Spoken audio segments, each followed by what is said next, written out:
have a divide between the Sun Belt and Great Lake battleground states, all right? You know, these are all 6 states that Joe Biden won last time around. They won it by the closest margin of any of the states he won. Look, these Sun Belt battleground states, frankly, for the Joe Biden campaign, these numbers are an absolute disaster. The smallest lead is in Arizona for Donald Trump. He's up 6. Look at this, 9 in Georgia, 13 in Nevada. My goodness gracious, my God.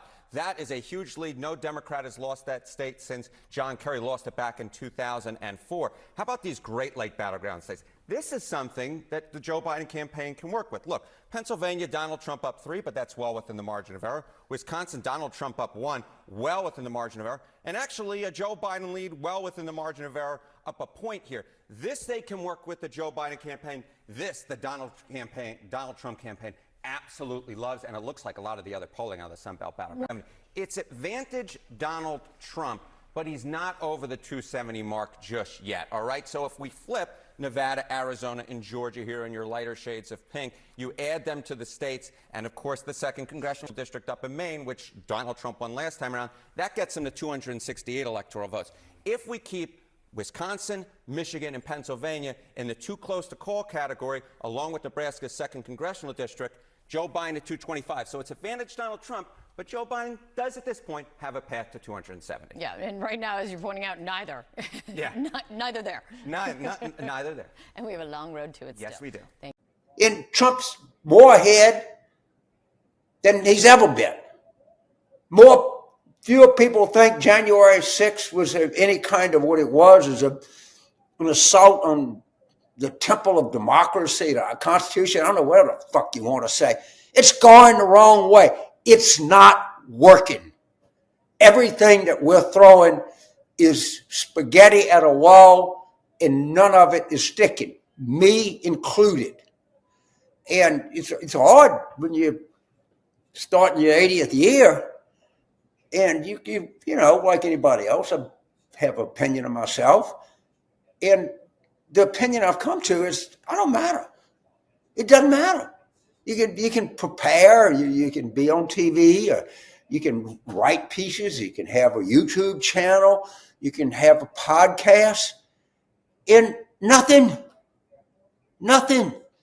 And you know, we gotta try to think of something different, because what we're doing is really, really not working.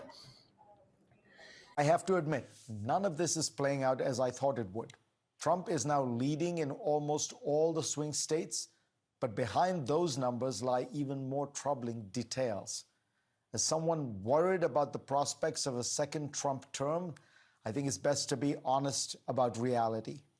I understand that polls are not always accurate, but in general, they have tended to underestimate Donald Trump's support, not overestimate it. I doubt that there are many shy Biden voters in the country. The economy has been in a robust recovery for more than 2 years now, with unemployment hitting a 54-year low in 2023 and increasing only slightly since then. But Biden is getting little credit for it. The shift here is stark. On the question of who voters trust more to deal with the economy, Trump has a 22-point lead over Biden, according to an NBC poll from January. This marks a 15-point bump for Trump compared to the same poll in 2020. Perhaps this is because inflation is a far more pervasive problem than unemployment, affecting all Americans every day. Perhaps it's because people's views on the economy now are largely derived from their broader attitudes towards the candidates. But whatever the reasons, it's a stunning reversal in the midst of a relentless stream of good economic news. On cultural issues, Biden and Democrats benefit from the opposition to the Republican Party's position on abortion. But on the other great cultural issue, immigration, Biden is 35 points behind Trump as to who would handle it better. And I do wonder whether abortion will be as large an issue in a presidential race, given that reversing Roe v. Wade threw the issue to state governments and legislatures and not the federal government. Perhaps the most worrying new trend for the Democrats is that far from being the more unified party, they are now bitterly divided over the war in Gaza. Bernie Sanders has said the eruption of pro-Palestinian protests could be Biden's Vietnam, and even invoked the specter of Lyndon Johnson choosing not to run for re-election in 1968 because of the opposition to that war. The analogy is far-fetched. America then was itself sending hundreds of thousands of troops to Vietnam, with more being recruited from college campuses every week. But there's no denying that the party seems more openly divided than it has been in decades. Only 33% of Americans said they approved of Biden's handling of the Israel-Hamas war, which is now opposed both by people who think he is too soft and people who think he is too hard on Israel. Meanwhile, Republicans seem to be uniting behind Trump. Whatever opposition he faced in the primaries has largely melted away. And the trials against him keep him in the spotlight, infuriate his base, who sees him as a martyr, and even may serve to make him the object of some sympathy among people in general who believe that his prosecutors are politically motivated. This happens to be true, in my opinion. I doubt the New York indictment would have been brought against a defendant whose name was not Donald Trump. A majority of Americans are skeptical that Trump will be able to get a fair trial, according to a CNN poll. And I haven't even mentioned Robert F. Kennedy Jr. and Cornel West and Jill Stein, all of whom would probably take votes away from Biden. Things could change.